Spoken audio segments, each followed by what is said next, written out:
welcome to News and Views. I'm your host, Don Burgess. And tonight we're going to be talking about the white paper on the, or position paper on the proposal for adding PRCs in certain categories.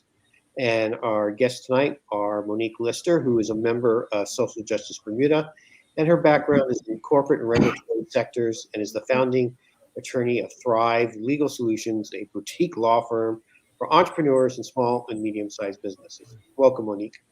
Thank you. Great to be here, Don. We also have Cordell Riley, who's familiar to almost everybody in Bermuda, a noted statistician who I've relied on multiple times in the past, and is acting president of CURB. Welcome, Mr. Riley. Good evening, and thank you for the invitation, Don. And finally is Peter Sanderson, who is an attorney with Beesmont Law, who has dealt with a lot of immigration issues. Welcome, Peter. Evening, Don.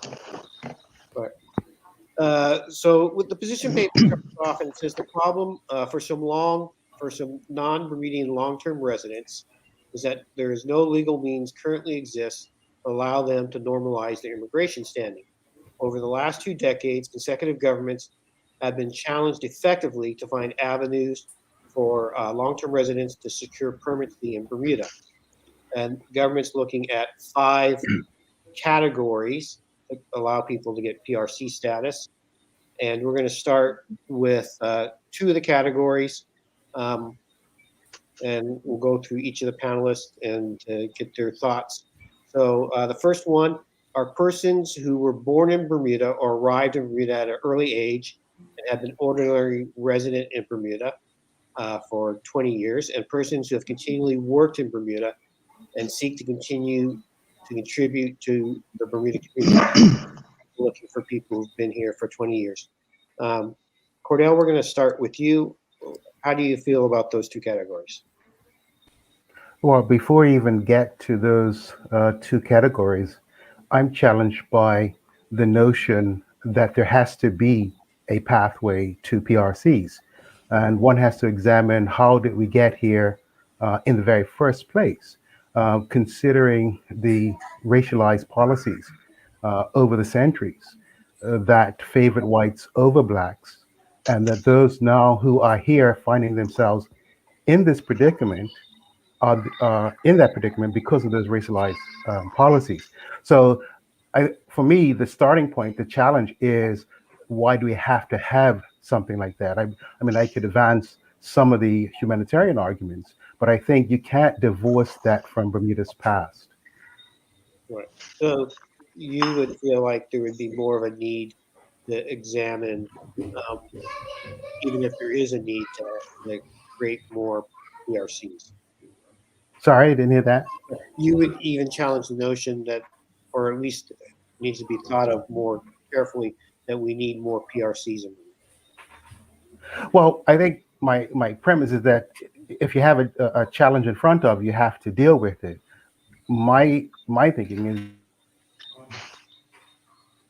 that how did we get here? Are we doing anything to prevent this from happening in the future? So we do have to deal with the current situation. But my premise has been, why hasn't there been anything to stop this situation, since we know that it's been ongoing? We know that people's permits have been turned over and over and over again. We know that there have been qualified Bermudians who could do those posts, who were just not given those positions. And so we are in a space now where we're having to deal with what we're dealing with. And this is a route that we've been down before.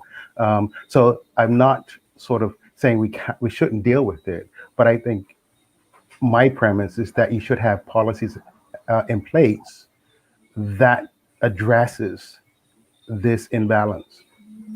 Sort of like the term limits that were in place. The term limits, yes, that would have been ideal. And also the emphasis is bringing sort of given permanency to people here. What about Bermudians who are overseas? What incentives have been given to them? And also, for those who find themselves challenged with work here in Bermuda, we've seen some of those jobs still remain. There's some persons who on work permits who've been working through since the recession and still here in very lower paying jobs. So in other words, they're not essential kind of workers. So we don't see anything there, and we don't see any policies to prevent Bermudians from going overseas, because that's the other issue. People can't seem to make it here and they're not staying here. What are we putting in place to keep Bermudians here? So these are the types of things that I would like to see, no matter what government does with the PRC situation. But my concern is, what are you doing for Bermudians? If you look at the PLP platform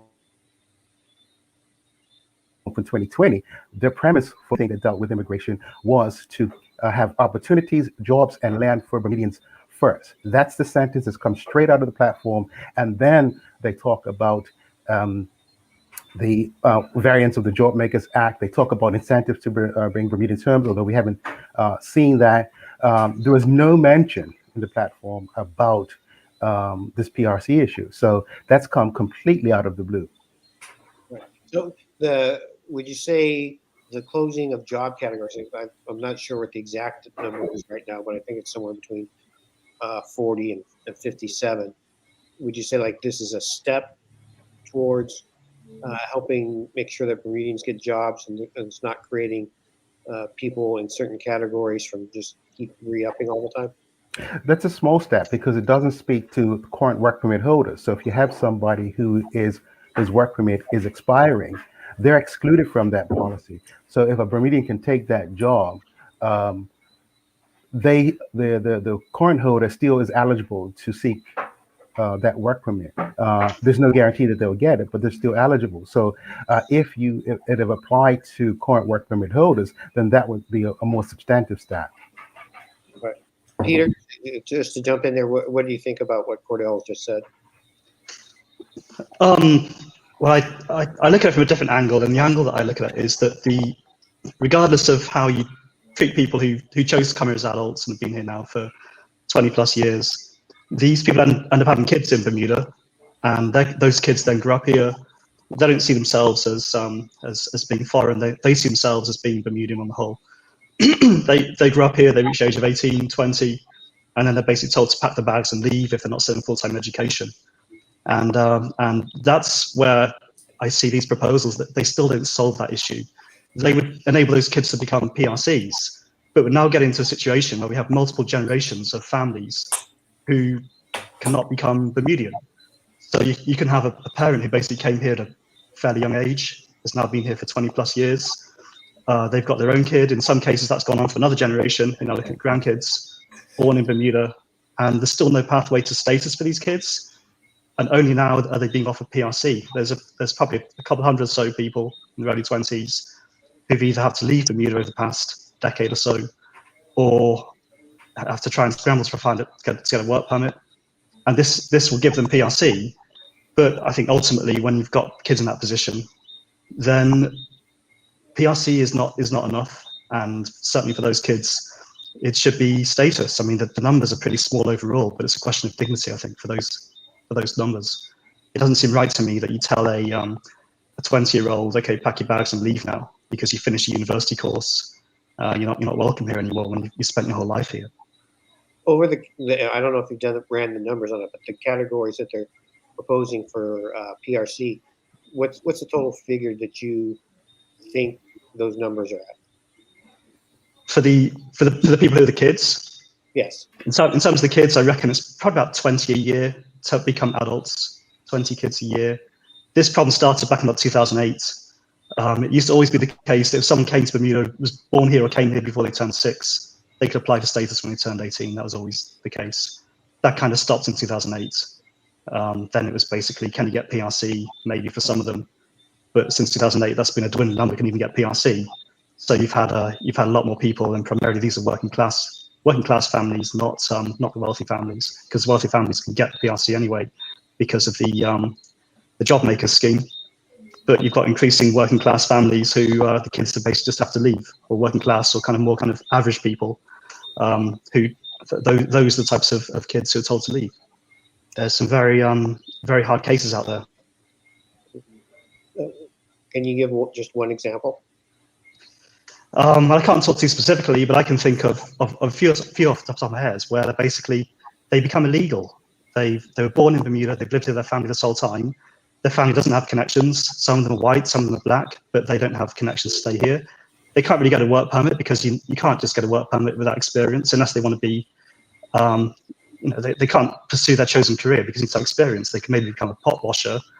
So they end up in a situation of either they have to leave their homeland and go and live somewhere else where they've never lived before, sometimes not even speak the language that well, or they try and stay here and try and muddle together work permits. Sometimes it gets refused. They have to rely a lot on help from family or church or whatever. But people end up in all sorts of predicaments. They then get accused of being here illegally because immigration hasn't processed their permits in time, or they forgot to apply at a particular time, and ultimately they're told to leave. And it's a major struggle for these people. Some of them end up then trying to sort it out, and in some cases they manage to sort it out to some extent. But it's a lot of uncertainty, a lot of stress and headaches, and it's a side effect of this whole conflict around tension around immigration. But these are the casualties of this conflict. And despite all of the talk over the past few years, there's still no option on the table that's going to say, okay, these kids can be Bermudian. They're still going to be given the third-class status of PRC, which still causes problems when they have their own kids in future. Like I say, this ends up becoming a multi-generational, where they're going to have the same thing's going to crop up again in a few years' time for their own kids. So the problem isn't solved by this. I mean, you need to have an option for status for people who have spent their entire childhood or most of it in this place. I think without that, I mean, I think it's just is it so controversial to do that? The numbers are tiny. Each year you've got about 500 Bermudian kids who turn 18, and maybe about 20 of these other kids. So they're dwarfed demographically. It's not like they're going to completely upset the demographic balance. And these are kids who are pretty integrated anyway. You talk to them, they've got Bermudian accents. They know all they're fully immersed in Bermudian culture. You're not going to think these are non-Bermudians even. I don't really get what it is. I think they're just. I think some people think there's a line in the sand. No more Bermudians. We've got enough Bermudians. Everyone else is a foreigner.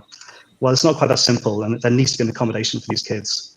And this PRC thing, I mean, fine, okay, they can get their PRC now. Their family has to find $10,000 to apply for their status, for their PRC. Working class families, that's a lot of money. That's maybe someone's school fees for the year. For going to university, they want to send their kids to university, and this is maybe what they've saved up for that. And it's a lot of money for these families. I wish that there could be a concession. If someone's on low income, maybe they could apply to the Minister for Discretion and say, we're on a low income, do we really have to pay $10,000 for the kids to get PRC? Or can we have a concession, please, because we're struggling. Monique, I know we talked earlier today, and you touched on the point that Cordell made about repatriating Bermudians, but the cost of living. I believe if I remember hearing correctly, you were saying it was too high, and that was part of the reason why we're losing some of our kids, our family, to overseas jurisdictions. Yes, I mean, it's important to note that historically our immigration policy has impacted on other social justice issues, including the economic equity and the cost of living. So it's not just enough when you look at these social justice issues, it's not just, okay, well, there's hard cases out there. There absolutely are hard cases, but there's a phrase, hard cases make bad law. And so when you look at it from a social justice perspective, it's not clear cut. Looking at the children who grew up in Bermuda, if these were stateless children, then it would be extremely clear cut. You have a right to have a state, but you don't have a human right to have your state of choice. And so that makes it a different kind of consideration. You're looking at different issues. And so from a social justice perspective, it's not just these are hard cases. And so therefore, the answer from a social justice perspective is yes, that these proposals are, the way forward. There are other considerations to take to factor in. I just want to put this out to all three of you. What factor do you feel is our declining birth rate and our aging population in this move by government to add PRCs? I mean, I've been looking at the stats this year, and the first 6 months of the year, we had 246 births. So if the second half of the year is the same as the first, we're looking at 500 births, which would be the least amount that we've had probably in more than 100 years. And with the population turning over, 25% roughly being over the age of 65 in a couple of years, do you feel like these are factors in this proposal? Well, I saw what's his name, Curtis Dickinson, and he was saying, yeah, you can hear me, yeah. You just can't see me right now. Yeah, yeah, and he was saying that this is going to promote growth and economic recovery to give out these PRCs, and okay, fair enough. But I think what it comes down to is who ultimately benefits from that. The way that Bermuda is structured at the moment, you got some people do very, very well and earn a lot of money, and you got a lot of people struggle and can barely afford to live here because cost of living is so high. And there seems to be a lack of recognition from the government that, I mean, yeah, by all means, if you give PRC to all these people, they're going to go and buy houses and everything. They're going to be spending money. But by the same token, how is that money actually going to benefit an average or below average earning person in Bermuda? Because essentially what it does is it just heats up the economy further and makes it even more unaffordable for some people. So where are the mitigation? Where's the mitigation coming in? Where you take the benefits from international business and everything else, and you make sure that everybody is given a fair opportunity here to make a living, because so many people just have to leave. Why is the birth rate going down? Because no one local can afford to live here unless you're doing really well, and it's really hard. So many people are leaving, and it's been going for a long time now, and it's going to continue happening. There needs to be a better way of sharing, of making sure that everyone can share in the success of this place, and it's a hard balance to strike because international business says, well, we don't have to be here and all this, but there needs to be a better way of mitigating the failures of having that two-track system, because otherwise it just doesn't work. So I'm a bit skeptical about these claims. This is going to cause growth and economic recovery. Yeah, to some extent, but I'm not sure if it solves the fundamental issues of a system that just seems to fail so many people. I don't necessarily see that happening. So Monique, I'm not sure that it will result in more Bermudans moving back. There are much bigger issues involved with that. Yeah, it's just we've got a very kind of highly high velocity part of the economy that does really well, but having an impact on cost of living for lots of people who are not in that particular part of the economy. Cordell, I completely agree. I mean, one of my key focuses is the fact that immigration policy in the past has led to the increased cost of living over the past decade. It's not the only factor, or the past, not decade, few decades. It's been a key factor. And so when we look at the proposals now, it is important to consider the unintended consequences. And that's actually my biggest issue with the proposal paper as it stands, is that it doesn't provide enough background and enough data into, what considerations were made in terms of the unintended consequences, in terms of the data that was used to come up with the proposals, further support the proposals. And so therefore, when you ask the public to evaluate these proposals, I'm looking at it, I'm saying, well, what information is given to provide a good evaluation of those proposals when I don't have information about the data that went into that, into the statistics that helped to form these proposals, into further data in terms of even the comparators. At the end, it talks about there are other countries where you look and you see these are the number of years that it takes in order to get some type of permanent residency. Well, it doesn't even name the countries. Are there other factors that go into saying, okay, well, you can apply at X number of years, but are there other factors that limit you getting permanent residency? And so without providing that data, it's impossible to say, okay, how will this impact the cost of living? How will this impact social justice issues? How will this impact concerns for Bermudians and for people living here who aren't Bermudian, whether they're work permits or current PRCs?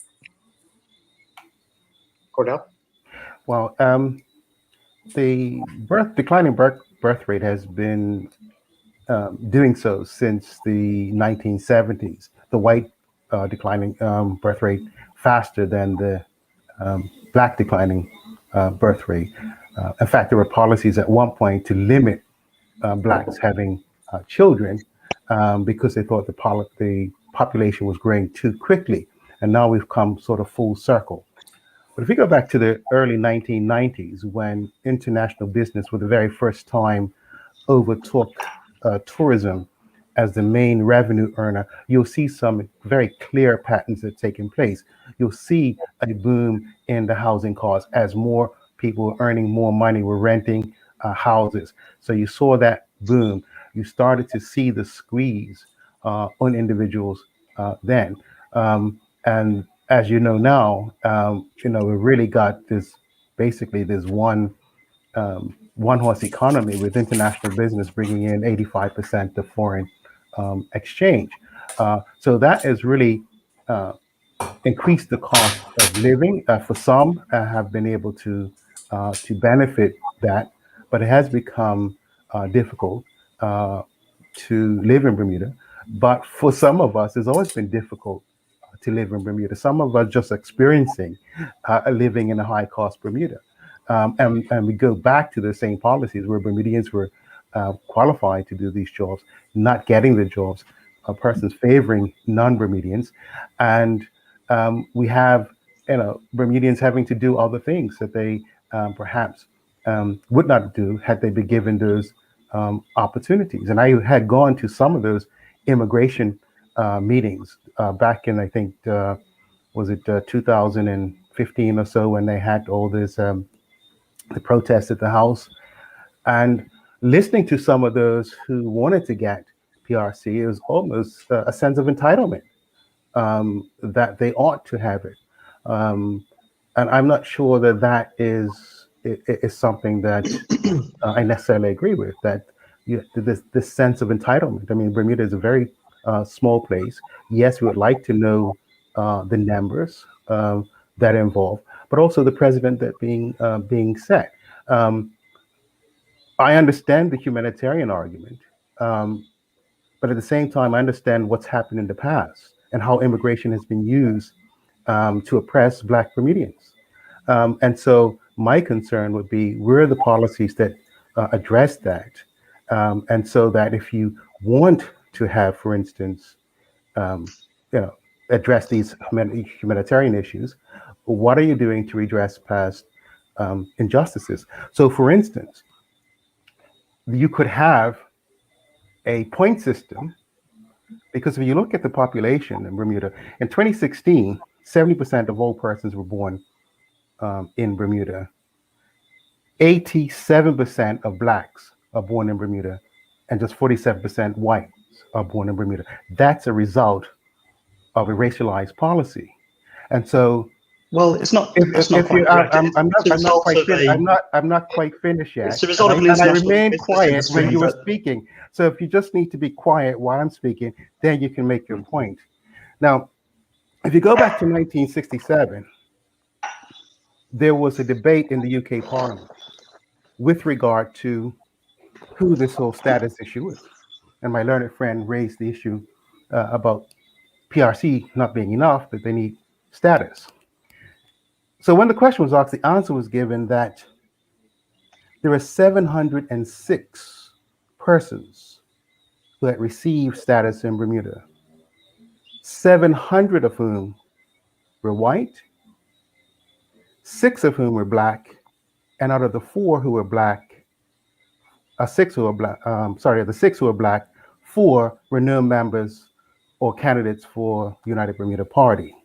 And so when you look at the racialized policies, so the question that was asked in the Parliament is, who actually is this for? Is it just for white Bermudians? So if you want to address something like that, we could have a point system where those West Indians, for instance, who are discriminated against in the status whole policy, would then be given greater points to become Bermudian. So I would like to see those kinds of policies in place that address the past injustices. Peter? Yeah, I think when we talk about these past injustices, there's an element of truth to it, but there's also, I think, a lot of myth making that happens with it. It's just not the case that black people weren't able to become Bermudian until for the first half of the 20th century. Black immigrants from the Caribbean, the West Indies, were able to become Bermudian extremely easily. In 1956, we have the more modern Immigration Act, but I'm sure that everybody listening to this can think of black Bermudians they know who were not born in Bermuda, but became Bermudian over time. It's this is a well-known segment of our population. So yeah, for sure, there have there have been issues in the past, but there's also myth making that happens. And in terms of the demographics of what we're talking about now, in terms of people who it's proposed to give PRC to, if you look at it, yeah, for sure, most of them are white people. Some of them are black, some of them are Indian, Filipino. Most of them are white. They are. Why is that? I believe it's because if you look at international business, where does it come from? Where are those people studying? Where are they working before they come here? It's the big cities in North America and Europe, and again, look at the demographics of those places. So it's easy to make a meal of all this racial stuff, but it's not quite like that. And for sure, I fully recognise that the international business is not all benefits, and like I've just said a lot about that. But I think we also have to be careful not to make it all about the race, because it isn't. It's also about class. And about and class and race often get intermingled in Bermuda, but it's important to have an awareness of that they are different concepts. Monique, your take on that? I think when you look at race in Bermuda, as well as other issues, it's important to note impact versus intent. And while we may argue about intent, it's impossible to argue about impact. And so therefore, when you're looking at the issues in terms of racial injustice in Bermuda, we can argue till the cows come home about whether, current policies are intentionally disenfranchising or disfavoring Black Bermudians. But it's impossible to argue that the impact of those policies is to do so.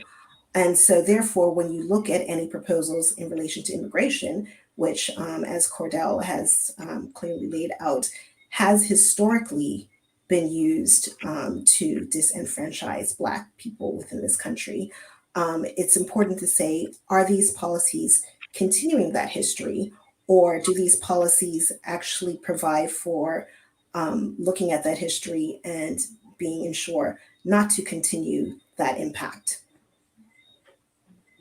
I'm going to read over the 5 categories they have proposed, and for each of you, I want you to say if you think any of them should definitely be allowed, should be more consideration, or definitely not. So the 5 they have in the proposal: persons who were born in Bermuda arrived in Bermuda at an early age and have been ordinary resident in Bermuda. Persons who have continued to work in Bermuda and seek continue to contribute to the Bermuda community, and those are both set at 20 years.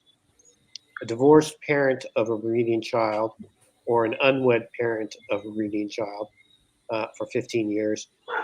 Children of second-generation permanent residency certificate holders who have been ordinary resident in 10 years. And Monique, we'll start with you. Is there any one of those that you feel is a definite, or you feel like none of them apply, or they all apply, or mix? I hesitate to have a definitive opinion on any of them because of the issue that I previously mentioned of the lack of data. While I think that the proposals or the proposed categories on their face, they seem to make sense, I would need to have further information about the potential unintended consequences before I can equivocally say I do or don't support those proposals. And so that's my biggest issue with the document, is that I don't have enough information to definitively say yes or no. Peter? Yeah, I mean, the 2 categories stand out to me is firstly the kids who came here at a young age or born here. Why do they have to wait till they're 20? Can they not just apply 18? But furthermore, I'd say it should be full status for those is what we should be looking at, not PRC. And then the last category, just think about it, that's an odd one. Basically, they're saying this is about grandchildren of PRCs, the last category. I mean, this is basically institutionalizing this system where we have certain families that are never going to be Bermudian. I mean, if you're the grandchild of PRC, why on earth are you still a PRC? You've been here now it's the third generation. I mean, they need to sort out these kids. These kids need to be sorted out. Give them proper status. You can't have grandchildren still at PRC level. It seems weird to me, like you can have two generations and then you have a third generation. It's not a PRC holder. Well, they're not. They're nothing. Because at the moment we only pass on PRC one generation, so that the grandchild at the moment is nothing. So they're proposing to give PRC to the grandchild, but I say, come on, what? This is the third generation born here. Are we really so precious that we can't allow them to be Bermudian? We're talking about a handful of kids each year. Cordell? Well, again, the premise that we have to find a way, I'm not actually quite there. And like Monique, we don't have the numbers. That's one thing that we don't get. And so in order for us to really make some definitive decisions about these cases, and there are individual cases that you can look at on merit, but I think you don't have to have a real evidential case before you can say, well, yes to this one and no to that one. The one thing that we did concede was with regards to children who were born here. And so that has been dealt with. But still, we didn't have the numbers with that either. So, and we're a small country, we should be able to have the numbers and the impact on these cases. It's in the census. You can look at yourself and figure it out to some extent. When I've looked at it, I mean, you can look at the numbers, and it's a couple of dozen basically in terms of the kids each year. The other thing that Peter's brought up and mentioned, attaching a cost to it, $10,000 for the first four categories and $3,150 for the third generation. Peter's already weighed in on this, but Monique, what do you think about the cost attached to the PRC status? Once again, I would like to know actually where those numbers came from, because there is a big difference between $10,000 and just over $3,000. And it would seem like, some of those categories, especially the family-based ones, would be more similar to each other than, for example, perhaps maybe somebody who is a long-term worker but doesn't have a family connection. So my question is, how were those numbers assigned? How were those numbers decided? What was the reasoning behind it? And, based on my regulatory background, I have been in a position where I've been advising on fees and looking at how you come up with fees. And I know that when I've been involved with it, there has been reasoning behind that, and there has been a thought process, but we don't see that thought process in this document. The other thing, because we know the protests that were on the cabinet grounds just 5 years ago, 6 years ago, with the OEA's pathway to status. Some people have described this as more of an OBA policy. Would you agree or disagree with that? And we'll start with Cordell. Well, going back to the cost, it was reduced from 50,000 to 10,000. Yeah, I don't know where the 50,000 came from, but obviously somebody had some reason to have it at 50,000, and automatically to reduce it to 10,000 seems quite a break. So I don't know where the need to provide support or finance for that. If again, you're advantaging those who had already been, in many respects, advantaged in my view. The policies, well, going back as I start off my comments, was that in the PLP platform, Bermudians first was the motto. and there was vehement protest against a pathway to status. And now their view is that this is not a pathway to status. This is to PRCs, but status is going to obviously come up, and it's going to be the next question. In fact, some are even going to status, and that because of what it has represented in the past, it's going to always be emotive in Bermuda unless and until you have policies that assist Bermudians who have been disenfranchised over the years. So it's very, I mean, if you read through it, if it came out of an OBA platform, it would make perfect sense because that's just what they ran on. But in the PLP's current platform, it only speaks about revising or changing the immigration laws for fairness, et cetera, et cetera. But the premise, the foundation is that opportunities for Bermudians, land opportunities and jobs for Bermudians first. I don't know how this policy advances that goal. Monique? I think it's important to look at immigration law changes in the context of how other immigration laws and other immigration policies, how those are also impacted. Because when you look at people who have been here 20 years, when you look at children who have grown up in this country but don't have any type of status or any type of PRC, any type of legal way to belong to this country, that didn't happen in a vacuum. And so we look at how did the past policies and how did the past legislation, whether it's PLP or OBA, how did it lead us to this situation? And until those are addressed, then even if we make this change, there will still be further questions, there will still be further issues. We're just kicking the can down the road.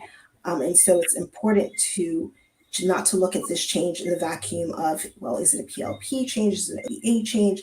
It's how does this change, how does this proposal interact with the other, the full context of the immigration law here in this country, and not just the legislation that's on the books, but how it's actually being enforced, how the policies are actually being enforced, because it makes no sense to have legislation on the books if it's not actually being enforced, and people are just, companies are just able to do whatever they want because nobody's actually enforcing the legislation. We're going to go to give every one of you a chance to have a last word, maybe something that you would have liked to see, or some additional social commentary. And we're going to start with you, Peter. Yeah, I mean, I think that this has been going on for years now. This is, sorry, I've got my son here. Sorry. Yeah, it's been going on for years now. Various proposals come up, they get shot down. New ones come up, very similar to the last ones, they get shot down. And this is the latest iteration in this. Whether it's PLP or OBA doesn't really matter too much. I don't see them. Ultimately, the position between the two parties are not that different if you look at it and actually look at what they end up doing in the end. But really, I think this can't be looked at in isolation. And I'm not sure that either party is equipped at this stage to really figure out how do we get them moving forwards. I think it involves a lot more than simply, I mean, it's whether you hand out PRC or status or you don't, or whatever you do. I think that there's a much bigger picture to look at, which I think neither party is quite yet grappling with. Monique, and then Cordell, you will have the last of the last words. Within the context of this consultation, I know that I've said it over and over again, but I need more data. And when I talk about numbers, I don't just mean the numbers of the people who are impacted. I mean the information behind this decision-making process, behind the unintended consequences of this, how this will impact all of those who live on this island, how this will impact why there's social justice issues, whether it's racial issues, whether it's economic equity issues. And this document doesn't give me that information. I have to guess at certain things, whether that's the comparators, there's limited information there. And so when you look at other countries and you say, okay, well, they have a shorter pathway to permanent residency, but you look at the US, for example, as a comparator, depending on various factors such as the family relationship, such as the country that you're coming from, your process to getting permanent residency may be as short as approximately a year, or maybe as long as decades. So it's not enough to just say, well, you can apply after this period of time, but what are the other factors that impact that?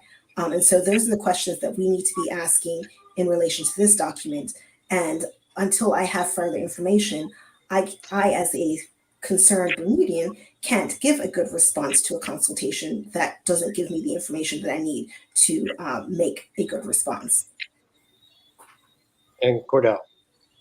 Well, I do agree with my fellow panelists that we are, excuse me, we are tinkering with the 1956 Immigration and Bermuda Immigration and Protection Act. And there's been a number of iterations around those acts, and no one seems to be quite satisfied with it.